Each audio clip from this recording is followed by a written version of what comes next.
नमस्ते, मैं अभिनय आकाश और अब देखना शुरू कर चुके हैं प्रभा साक्षी का खास कार्यक्रम मोस्ट रिलायबल इन्फॉर्मेशन यानी एमआरआई। रामलला हम आएंगे, मंदिर वहीं बनाएंगे, यह नारा किसी दौर में राम जन्मभूमि आंदोलन की पहचान हुआ करता था, जिसके साथ ही एक नारा इसके परस्पर लगा करता था, अयोध्या तो बस झांकी है, काशी मथुरा बाकी है। हजारों लाखों लोग इस नारे से सहमत नजर आते हैं, जिसके पीछे कहा जाता है कि एक बार राम के काम में योगदान दे चुके हैं और अगर जरूरत पड़ी तो काशी और मथुरा में भी कृष्ण और शिव की सेवा करने जाएंगे। वैसे तो काशी और मथुरा को लेकर दावे पहले भी किए जाते रहे हैं, लेकिन अब इस मामले ने कानूनी रुख भी ले लिया है। काशी और मथुरा में पूजा के अधिकार की एक याचिका ने 20 साल पहले बने एक कानून और उस वक्त के प्रधानमंत्री नरसिम्हा राव को एक बार फिर से चर्चा में ला दिया है। देश की सर्वोच्च अदालत की तरफ से नरसिम्हा राव सरकार के प्लेसेस ऑफ वर्शिप एक्ट को चुनौती देने वाली याचिका की वैधता परखने की मांग को मंजूर कर लिया गया है और भारत सरकार को नोटिस भेजकर इसका पक्ष भी मांगा गया है। ऐसे में आज हम बात करेंगे इस एक्ट के बारे में, इसके प्रावधानों के बारे में और साथ ही आपको काशी मथुरा के विवाद के बारे में भी बताएंगे।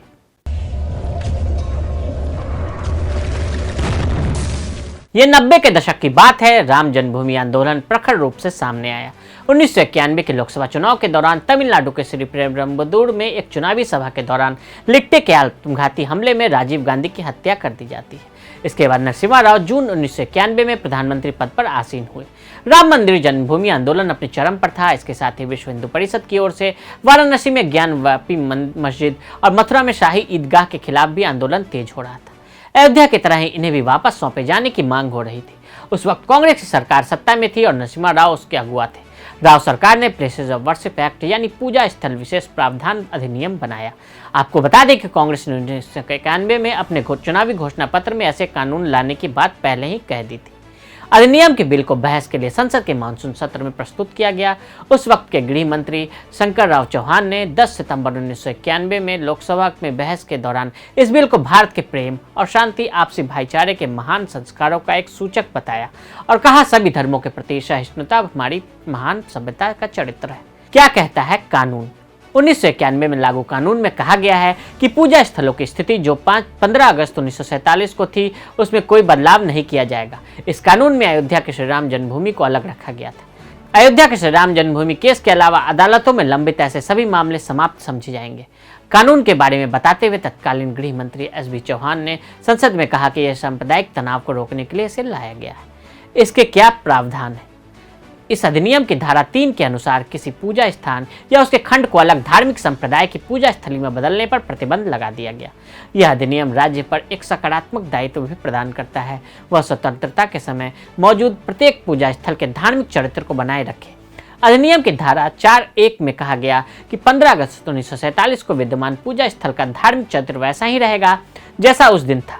अधिनियम की धारा 4(2) का प्रावधान है, अधिनियम के प्रारंभ होने पर 15 अगस्त 1947 को मौजूदा किसी भी पूजा स्थल के धार्मिक चरित्र के रूपांतरण के संबंध में कोई मुकदमा, अपील या अन्य कार्रवाई किसी भी अदालत के समक्ष लंबित है तो वो समाप्त होगा।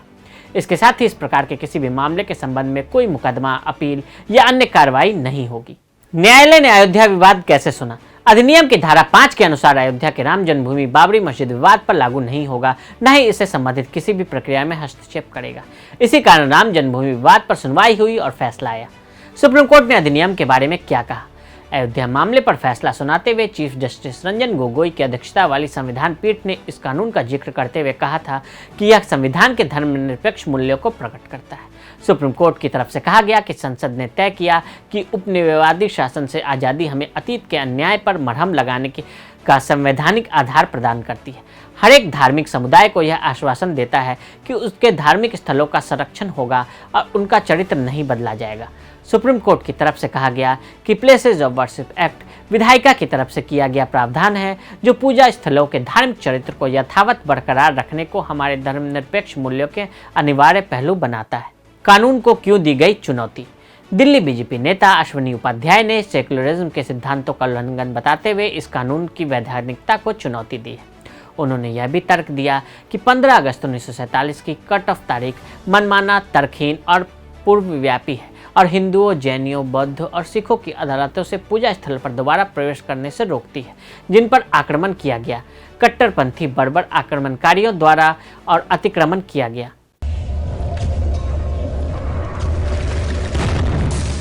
जब इस कानून को पेश किया गया था तब भी बीजेपी ने इसका विरोध किया था, जिसके साथ ही ये तर्क दिया गया था कि केंद्र के पास तीर्थ स्थान और शमशान कब्रिस्तान पर कानून बनाने की कोई शक्ति नहीं है, ये राज्यों की सूची में आता है।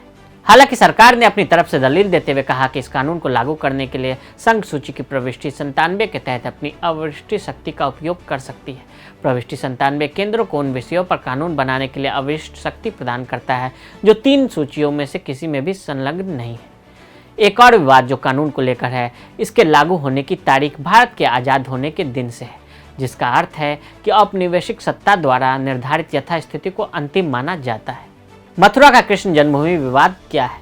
जहां भगवान कृष्ण का जन्म हुआ वहां पहले वह कारागार हुआ करता था।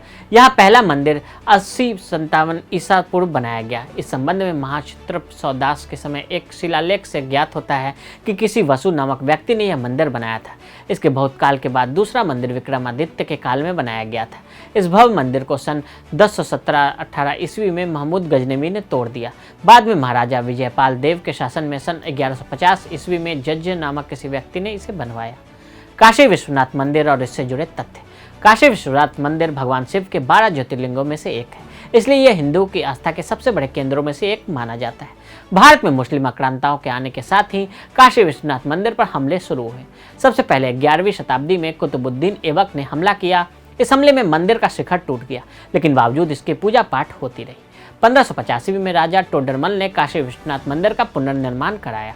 1669 में औरंगजेब के आदेश पर इस मंदिर को पूरी तरह से तहस नहस कर दिया गया और वहां पर एक मस्जिद बना दी गई। 1780 में मालवा की रानी अहिल्याबाई ने ज्ञानवापी परिसर के बगल में ही एक नया मंदिर बना दिया, जिसे आज हम काशी विश्वनाथ मंदिर के तौर पर जानते हैं। लेकिन तब से यह विवाद आज तक जारी है। याचिका पर केंद्र से जवाब। उच्चतम न्यायालय ने इस याचिका पर केंद्र सरकार से जवाब मांगा है। याचिका में आरोप लगाया गया है कि 1991 के कानून में कट्टरपंथी बर्बर हमलावरों ने और कानून तोड़ने वाले द्वारा किए गए अतिक्रमण के खिलाफ पूजा स्थलों या तीर्थस्थलों के चरित्र को बनाए रखने के लिए 15 अगस्त 1947 की समय सीमा मनमाना और तर्कहीन है। प्रधान न्यायाधीश S.A. बोबडे और न्यायमूर्ति S.A. बोपन्ना की पीठ ने भाजपा नेता और वकील अश्वनी उपाध्याय की याचिका पर केंद्र को नोटिस जारी किया है। इस याचिका में उपासना स्थल विशेष प्रावधान कानून 1991 की धारा 234 को रद्द करने का अनुरोध किया गया है। इसके लिए आधार भी दिया गया है कि यह प्रावधान किसी व्यक्ति या धार्मिक समूह के पूजा स्थल को पुनः प्राप्त करने के न्यायिक सुधार का अधिकार छीन लेते हैं। तो आज हमने प्लेसेस ऑफ वर्शिप एक्ट और काशी मथुरा विवाद से जुड़े पहलुओं का विश्लेषण किया। आज के लिए दे इजाजत और ऐसे रिपोर्ट्स को देखने के लिए प्रभा साक्षी के साथ लगातार बने रहें। वीडियो को देखने के लिए फेसबुक और ट्विटर पर हमें फॉलो करें, यूट्यूब पर प्रभा साक्षी को सब्सक्राइब करें।